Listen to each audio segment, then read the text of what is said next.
네, 안녕하세요. 네, 여러분, 저희 시작하기에 앞서서 우리 1900년대 초 한국의 모습을 선교사님들이 찍은 영상이 있거든요. 그 짧은 영상을 하나 보도록 하겠습니다. 딸리면서도 하루하루 끈질기게 귀한 삶을 이어가는 이들입니다.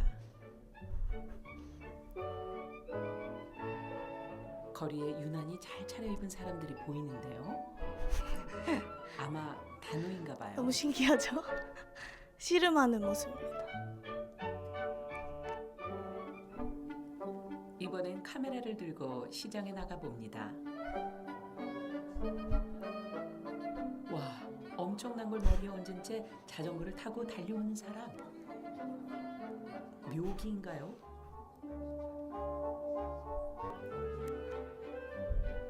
가을거지가 끝나면 애라고는 김장 준비로 바빠집니다. 배추가 엄청 많아요. 100명이 그죠? 넘는 한센인들과 아이들까지 살고 있으니 어마어마하게 많은 배추가 필요합니다. 선교사들은 이렇게 엄청난 양의 피클을 함께 모여 만드는 작업이 상당히 흥미로웠던 모양입니다.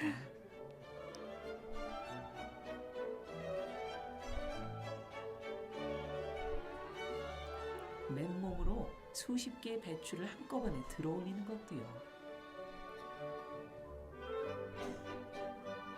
이 정도의 양을 한 번에 운반하지 못하면 올겨울을 날 김장은 어림도 없죠.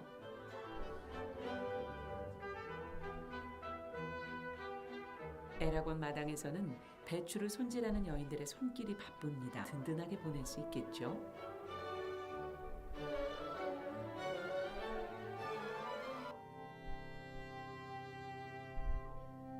이 필름에 남아있는 것은 평양.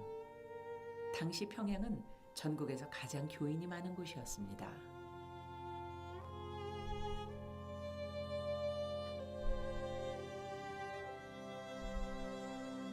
(1901년의) 기록에 따르면 서울에 3천여 명의 교인이 있는데 평양에는 10,000명이 넘는 교인이 있어 교세가 무려 3배나 컸답니다.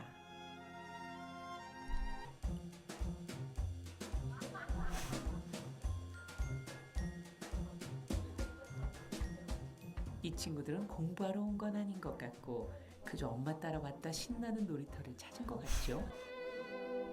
여성들은 조선의 선교에서 아주 중요한 존재였습니다.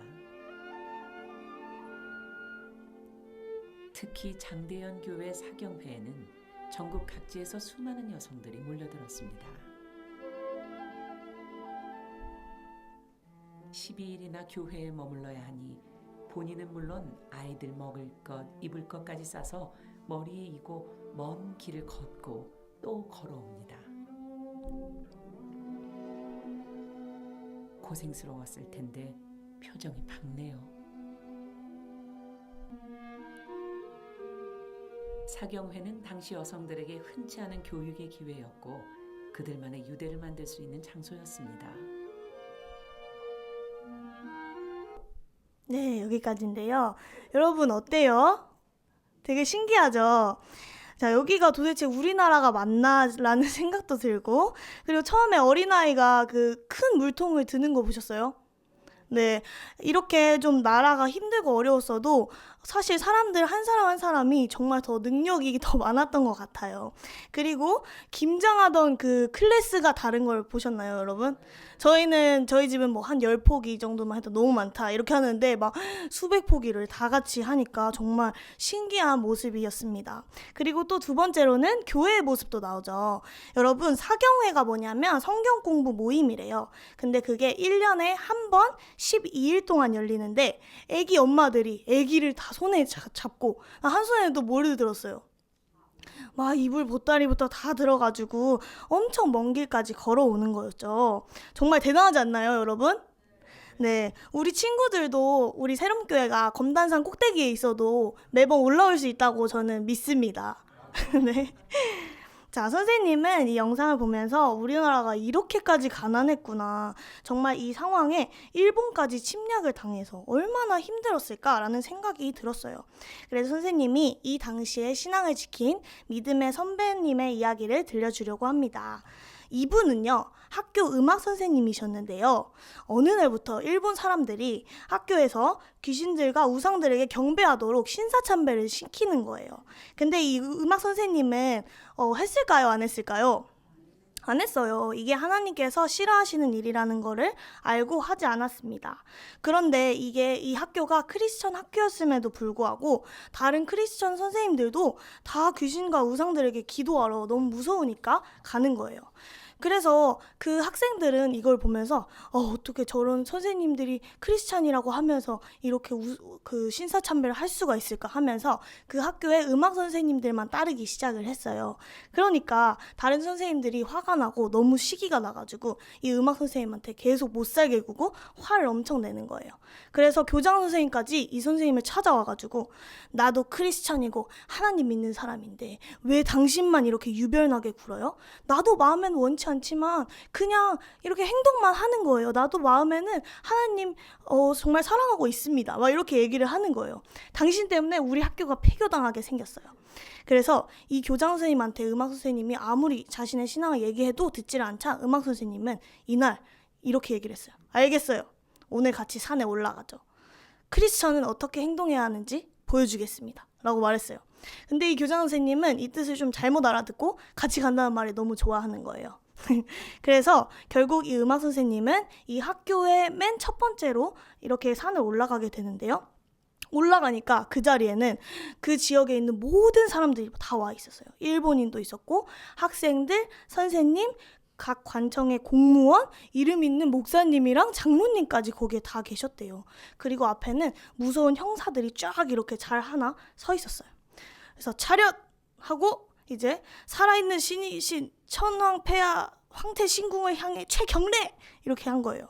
그래서 모두가 다 경배를 하면서 머리가 땅에 닿도록 고개를 숙일 때 이 선생님 혼자서만 어떻게 했을까요? 꼼짝도 않고 서 있었어요. 와, 여러분, 만약 여러분이라면 이 상황에서 어떻게 했었을 수 있을까요?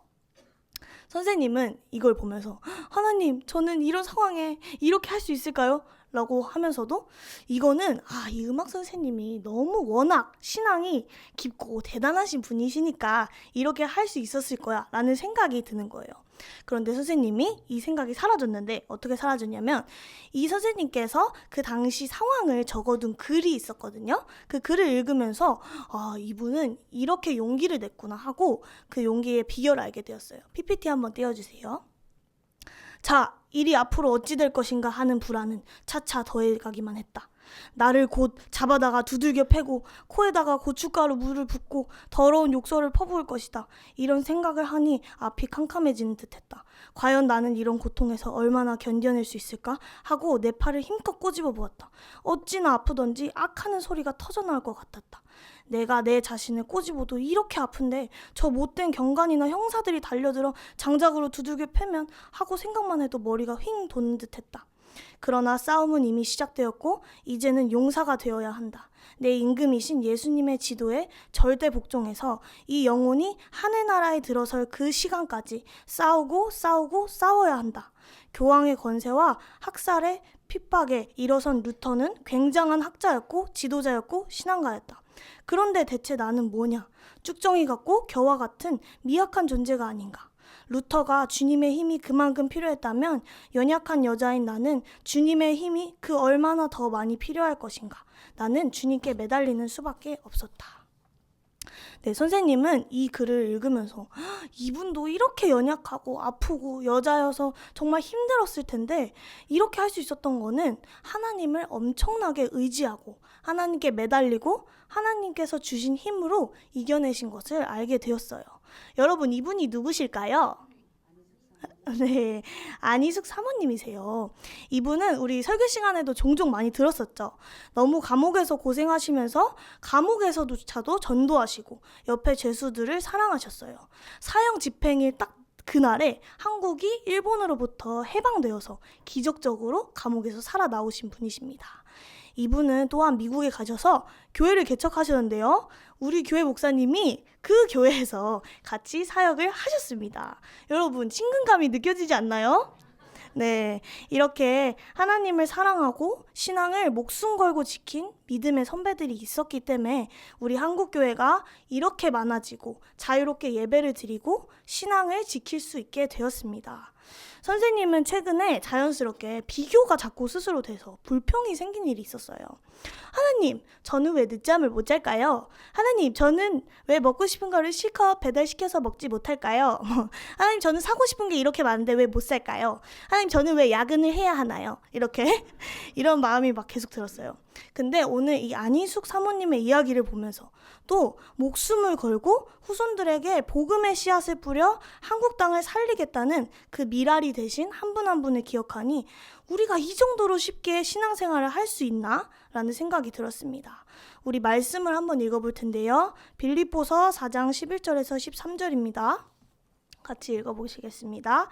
시작! 내가 궁핍함으로 말하는 것이 아니니라. 어떠한 형편에든지 나는 자족하기를 배웠노니 나는 비천에 처할 줄도 알아 모든 일 곧 배부름과 풍부와 궁핍에도 처할 줄 아는 일체의 비결을 배웠노라.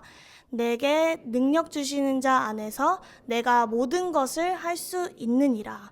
네, 두 번째 말씀입니다. 로마서 12장 1절에서 2절 같이 읽겠습니다. 시작! 그러므로 형제들아, 내가 하나님의 모든 자비하심으로 너희를 권하노니 너희 몸을 하나님이 기뻐하시는 거룩한 산 제물로 드리라. 이는 너희가 드릴 영적 예배니라. 너희는 이 세대를 본받지 말고 오직 마음을 새롭게 함으로 변화를 받아 하나님의 선하시고 기뻐하시고 온전하신 뜻이 무엇인지 분별하도록 하라. 네, 우리는 예수님을 따르는 크리스천들입니다. 이 세대를 본받지 말고 내 상황이 어떠할지라도 하나님 안에서 만족하고 우리의 마음이 다 변화를 받아 하나님이 여러분을 향하신 그 계획과 뜻이 있잖아요. 그 뜻대로 살았던 우리 믿음의 선배들처럼 우리도 하나님 나라에서 칭찬받는 여러분 되시기를 기도하겠습니다. 네, 기도드리겠습니다. 하나님 아버지 감사합니다. 이렇게 믿음의 씨앗이 뿌려진 한국에서 신앙생활하게 해주셔서 감사합니다. 하나님, 저희가 어떠한 상황에서도 이 세대를 본받지 않고 하나님 한 분만으로 만족하는 너무나 기뻐하고 갈망하는 아이들, 청소년들, 청년 어른들 될 수 있도록 도와주세요. 예수님의 이름으로 기도드립니다.